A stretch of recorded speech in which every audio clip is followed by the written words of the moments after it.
A very loving Sairam to all of you. Today is a very special day to be recording this video because it happens to be the Valentine's Day, the day dedicated to love. Any moment with Sai is a moment of love, of pure divine love. So it is very apt for me to share one of the most cherished moments of my life with Sai. The moment which made me experience the true Valentine's Day, the divine Valentine's Day of my life. Because that day I got a chance to go down on my knees and offer a rose flower to love itself, to Sai himself. A very eminent scientist by the name Frank Baronowski, an authority in the field of aura, the energy field around us, had come to Swami.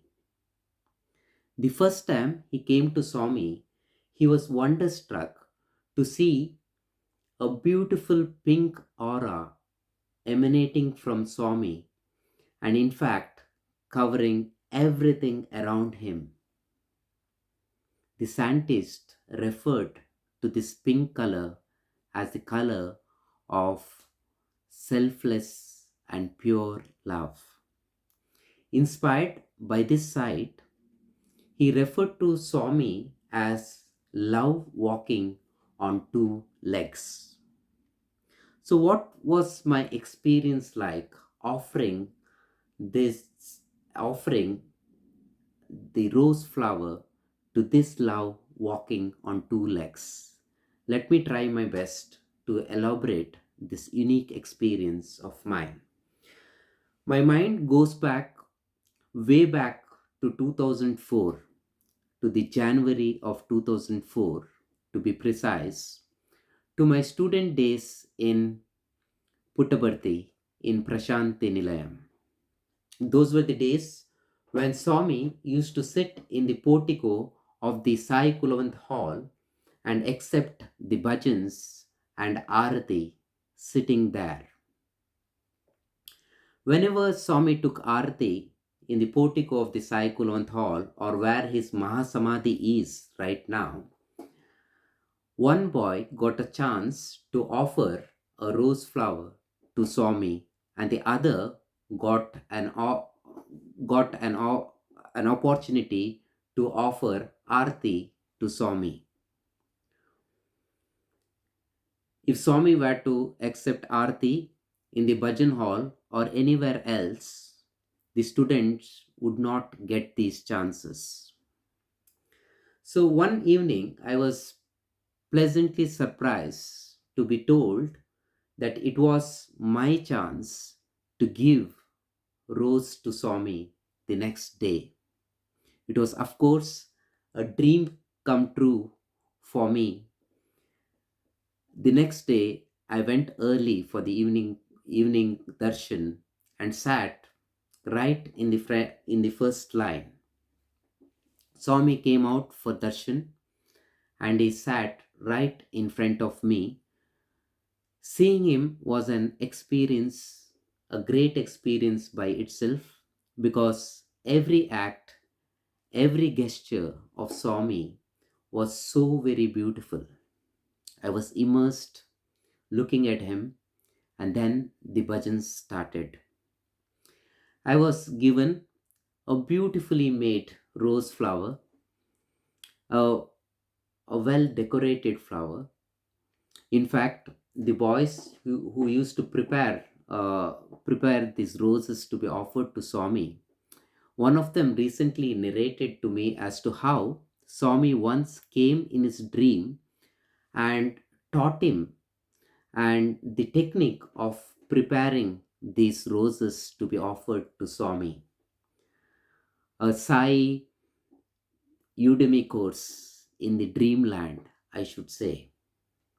So I was holding one of these beautiful roses in my hand and waiting intently for Swami to indicate for Arati. My heart skipped a beat when Swami, midway through the bhajans, got up and went back to the interview room. Later on, he came out of the interview room and accepted the Arati there, which meant I could not go forward and offer the rose flower to Swami. I was, of course, crestfallen and dejected to be divinely ignored, and I was in tears. But luckily, I was told that I could try my luck the next day. For several darshans after that, the same sequence of events unfolded. Midway through the bhajans, Swami would just walk away and accept Aarti elsewhere. I was sitting right in front of him, but he would not even look at me. I knew that something was wrong within myself, or in or as students we used to call this period as the cold storage period or under repair period. When someone went through such a situation with Bhagwan. So in an attempt to please Swami, the only way out was intense sadhana, intense introspection. And I started witnessing every thought, word, and deed. And only then, after this intense sadhana camp, did the D Day arrive. That morning, there was some function in the Sai Kulwant hall, uh, and that was the reason why students could go for the morning darshan. I went quite early in the morning and took my prime spot. There were thousands and thousands of devotees waiting just to catch a glimpse of Bhagwan. Swami came out for darshan, and then Swami delivered a discourse that day. During the course of that discourse, I was holding the rose flower in my hand with all humility, praying to Swami to put an end to this impasse, to this divine impasse. During the discourse, Swami made a very profound statement, and he said, when love blossoms in your heart, you yourself will become God. And this was symbolically very apt because I was holding the rose in my hand, and that made me think that the rose was symbolic of the love in my heart, and I hoped it was pure enough to be offered to him. But soon after the discourse, Swami indicated for Arati, and he looked at me and beckoned me. I rushed forward to Swami, and Swami was all smiles. With a welcoming smile, Swami took the rose from my hand and then asked me for my name. I said, Swami, my name is Sudhir. Swami nodded his head and he placed that rose in my pocket, close to my heart. I continued to kneel down nearby. After some time, Swami looked at me and called me again.